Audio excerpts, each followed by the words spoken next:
ginger, onion, Patay mo yung exhaust para marinig, oh. kalamansi, vinegar, mayonnaise, chicken slice. Kailangan ilagan yung manok ha, tapos timplahan nyo.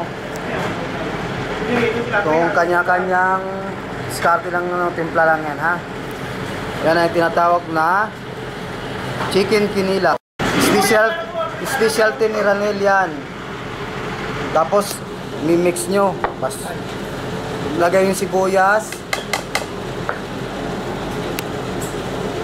luya, vinegar. Tapos pigaan nyo ng vinegar, haluin nyo yung vinegar, tapos pigaan nyo ha. Tapos ihaluin nyo mabuti ha. Pigaan nyo mabuti para yung suka maluto ha. Okay.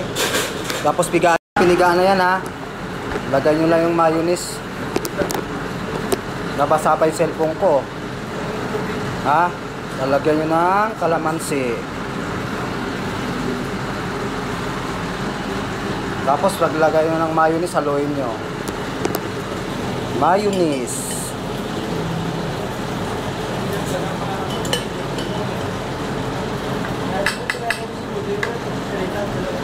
Mayonnaise ha. Tapos i-mix nyo.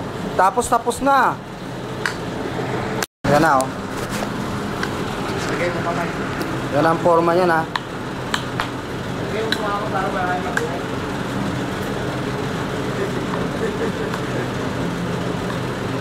At pwede nang kainin yan. So huwag nyo lang kalimutan, ilaga nyo yung manok, timpla nyo. Dahil yung asin, bitchin, paminta. Ang tinatawag na chicken kinilaw. Okay.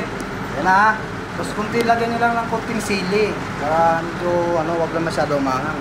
Para tama lang. Huwag nyo kalimutan magwantes. Para malinis. Ang ingredients na huwag nyo kalimutan. Palala lang. Sibuyas. Garlic. Onion, suka, kalamansi, mayonnaise. Pag maglaga ng manok, 5 minutes lang ha. Kasi malambot eh. Yan, pwede nang kainin oh. Oh! Dahil na! Rapsa. Kumain ako ng kanin yun ha. Kumain ka. Pag matabang, laglagan nyo na ng asin ha. Hindi, patis na. Oo, may nakikialam pa. Patis daw. Wala nga namang sa mundo yan eh.